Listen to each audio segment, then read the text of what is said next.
Hey folks, this is ioEther. We're back with some more World of Tanks. This time we got the Danish Bacon. We're in the Action X, which is a tank I just took out for a decent game last night, and so I'm actually really glad and excited to see what he's going to bring us today. This is the Tier 10 British medium tank, and it is an awesome tank. Took over from the FV 4202 back in the day, which is now a Tier 8 Premium, by the way, and much better. But this thing is quite an awesome, responsive, great gun handling on this thing. And this is a Tier 10 game on Lakeville, completely Tier 10, and so it should be a lot of fun, especially with him being aggressive off the beginning, which is what it looks like he's going to do. Oh yeah, going for the rock and not for the... wow, he's being super aggressive, going all the way down here. And so before we actually get into the game... Patreon campaign still going on if you guys want to get in on that. And of course there is definitely unfortunately missing that shot on the i7. The contest is still going on. So if you want to get into that, then send me an email by Sunday, which is tomorrow by the time this thing goes up. If I don't get one, then I'm just going to do a giveaway video next week at some point. And just start giving money away, right? And that's celebration money. Go away. I don't want it anymore. Okay, let's get into this game proper. This thing has quite an accurate gun and really great lines of sight. You can see by the fact that his vision bubble is right up against the edge of the map, but apparently none of our team went down the valley, and I just noticed that now when they start popping up on our back side door thing. Me and Talking today are great friends. So Danish is flexing back. He's going to try and take up a position where he can use the tank's gun depression in his favor. This thing does not have great frontal armor, but has quite amazing turret armor, especially if you're looking down on an opponent. So he's just going to pop up, and he freezes the 113 in place. And next time he freezes the 113 in place, that guy's not going to have a repair kit. Our AMX 50B pops up and starts putting shots home. And look at that. One nice shot to the Lord Glacis, and that is it. Unfortunately, he ends up with his mirror on the other side, his counterpart on the other side of that rock, and gets shot on the side for it. But that guy got torn apart for that one shell he put into us, because he overexposed himself so much when trying to get that shot that just so much tank destroyer fire came in on him. It probably wasn't worth him doing that, but we're really glad he did, E4 over there is going to be tough to take out unless we can double track him. So the Patton tracked him once, we tracked him a second time, and now between the Patton and Danish, these two guys are going to be able to hold this poor guy in place and just keep... Oh no, they mistimed their fire, and they weren't able to hold him in place. I don't know what the Patton was looking at, though. It might have been the Type 5. If they had just kept tracking the E4, they could have held him in place and picked him to death, which would have been nice, honestly, because the less time there's an E4 on the board, the better it is for your entire team, right? Patton going ahead and rushing. Danish pulls up to follow him and support him. Unfortunately, though, that means we get shot by the E4, and as long as we don't get shot by the Type 5, this should be fine. Unfortunately, that shell into the side of the turret did not go in. And so he's looking for one on the side of the hull. That goes in. That Patton is not going to last much longer, though. Once that Type 5 reloads or falls on him, that is going to be the end of the Patton. Hopefully, though, by that time, we have almost killed the Type 5, which is exactly how that has gone down. And one last shell, and Type 5 is out of here. Somebody cleaned up the E4 while we were doing battle with the Type 5. And now we got to get back to base because that center road is being flooded by enemy tanks. And hopefully that is all that's left, or that is all that was on the valley push for the enemy team. And now if we can get back and take out the guys on the road, then we should be actually in a really great position. Now, he's stopping and takes shots at the guys across, and it's not really like, I mean, it's not priority for us to, it is priority for us to get back here, but we don't need to get right in front of a Yagzilla until we see an opening. So because Danish hasn't spotted that opening, he's perfectly fine with sitting here and trying to snipe at that AMX. The AMX could be somewhere, but most likely the AMX is still behind that rock. Yeah. He's actually shooting at somebody else. Oh, it comes out from behind the rock just in time for us to be loaded and pointing in his direction. Unfortunately, though, not able to get that second shell into him, and so he lives. The Yagzilla's not looking at us, doesn't know we're here, pops up, does not try and get behind him. Would not have made it behind him, by the way. Yagzilla can turn fast enough that we wouldn't have gotten over the ridgeline and behind him, but we were close enough to be able to at least get that shot into his side, which contributed to his death. Now the E4 is going to be a little bit harder to dig out of this situation because the E4 is smart enough not to come towards us. The Yagzilla came all the way up to the point where he was just on the other side of that hill, and so we were able to just pop over the ridgeline and put a shell into him. E4 is not that dumb. That E4 is nowhere near us. He is actually guarding that road really, really well. The other problem with assaulting an E4 is, of course, it has a turret. Now, it can't go all the way around, but it can go far enough around to be an issue, unless you pin him in place before you attempt this attack, or, oh, that's a 268 version 4, that was not expected back there, but obviously, he also didn't expect Bacon behind him either.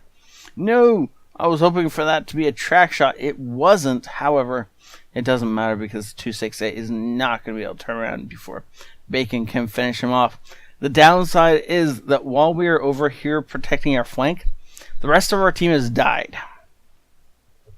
We left them with one tiny little job to do. All they had to do was not die and shoot at stuff.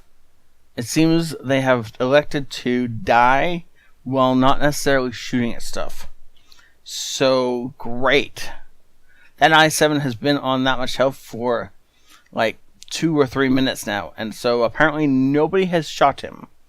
E4 has pushed forward. He's in a not an amazing spot, but it's in a spot enough that we're not going to be able to come up on him without some difficulty. Now, I'm half thinking about trying to push this carcass out that way and using it as cover, because it would be beautiful, perfect cover. But I don't think he's quite in the right spot. I think if he was a little bit farther ahead, then Danish could put his carcass to some really great use. Unfortunately, he's going to have to... No, wasn't quite able to sneak that shot in. He's loading heat now, so he doesn't have to worry about trying to hit the lower glacis, and he can just hit the top of that turret. And that is the beauty. Oh no, he waits for the E4, or the I7 to fire, takes advantage of that and puts the shell into the E4. I don't think that was his plan to begin with. I think his plan was, unfortunately, that shell bounces because he hit the side of the tank and not the base of the turret, which was what he was aiming for, by the way. That base of the turret has a nice spot. I'm going to pause this for a second. So the base of the turret is kind of like the hexagon, right? Or an octagon, I guess, is a better example. Yeah, it's an octagon, right? So it has these nice kitty corners on it, so that no matter what way he's got his turret facing, no matter what way he's angling his tank, there is almost always going to be a flat side facing you at the base of that turret, right just below the turret ring. And so if you can hit that spot, you will go through with some gold almost every single time. You are going to go gold for it, though, because it's still a good lord armor. It's still got some armor to it. But that spot shouldn't be angled, so that's what you want to be aiming for. And that's definitely where Bacon was trying to hit. Now, with everybody on the cap, he doesn't have to worry so much about somebody trying to kill him while he's trying to decap. He just has to worry about killing the guys who are in fact capping. And with his team actually helping now, he's doing a lot better at that. Nice shell into the Panzer Kampfwagen 7 there. He's trying to duck the return fire. the turret on this thing is good enough that he can take a shot as long as it's not to the cheeks of the turret and it's to basically like straight down the center of the turret. He'll be okay. That shot really just needed to hit something solid, and I'm pretty sure it either connected with the tracks or the really heavily angled side armor. And the heavily angled side armor wouldn't go through. That's obviously the last shell was a much better one though. Notice the stop. I really love that. I really love the fact that he just slams on the brakes and then pulls back. And the reason he's done this, of course, is because artillery is probably tracking him. And if artillery is not able to hit him while he's back there, artillery is definitely able to hit him here. So he was hoping that if artillery was tracking him, by putting on the brakes and then reversing a bit, he counteracts any artillery fire that's coming at him. Because if the artillery is anticipating him coming around the corner and he stalls even for a couple of seconds, that artillery shell is going to land way out in front of him instead of on top of his head, which is the last place you want an artillery shot, right? Oh, the gorilla snuck up behind us, but it's okay. So I don't know how the gorilla managed that exactly. He must have been streaming down this red line. Yes, I know it's purple, but it's not the point. And we just were in the wrong spot to be able to see him at the wrong time, and so he managed to get in behind us. But of course, wow. Cool and calm under pressure. Dash is like, hi, boom, bye, and then continues on with the rest of his journey as if, you know, nothing really happened because wow, that was some calm under pressure right there. I enjoyed that. It was good. I don't know if I'll ever be that calm under pressure. I tend to be a little more jumpy under pressure. So now he's got HE loaded, and he's got HE as the next thing he wants to fire. The pen on this HE is 105, so assuming he can actually go through. Oh, really? So he got some information that the last time somebody saw him, he was southwest. So southwest puts him back here. Which makes a little sense as for... Actually, he's probably back here, which is why he couldn't shoot us over there. So Bacon was following that advice when the cap started. That means as soon as he saw the grill die, he jumped and he came up this way. Because that... Or he was already on the move. Which is actually also really possible. So now he pretty much knows where we're coming from. So... Oh, look at that. With all the field of dead tanks, he takes advantage of this graveyard and puts one shell in, and then noted, the 261 fired and hit the friendly carcass of the AMX-50B. And so he actually had all the time in the world. Just then he could have done whatever he wanted to. But of course he just snipes him out and finishes this game in style with 3 minutes left in it. Unfortunately not able to get that Top Gun. It doesn't really matter. It was well worth it. Great job, Danish, not Deadly. I'm just gonna stop for now. I'm getting too tongue-tied apparently. Thank you so much for this game. It was awesome to behold, Danish, and we'll see you in a little bit as we jump over to your battle report. And we're back, this time with some World of Goofball mistakes, right? Oh.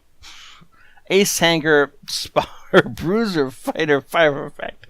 He also gets the Defender and the High Caliber. Unfortunately, no Top Gun, no Confederate even. Wait, why not? No. Oh, because he was literally one... If that shot on the IS-7 hadn't ricocheted, or if he'd done some HE damage to the I-7, he would have got the Confederate. But no, it happens. Oh, you know what? I just realized something. If he had done anything except bounce on that IS-7, he would have got something for it. So if he'd hit and done a little bit of damage, he would have got the Confederate. If he'd penned a standard shell or even a heat shell, he would have got a Top Gun. That is just annoying. But well done, sir.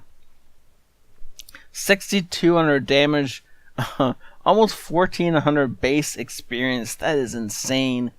And it's been a long time since I got one of those. Well done, considering how bad the team died. This was a good carry.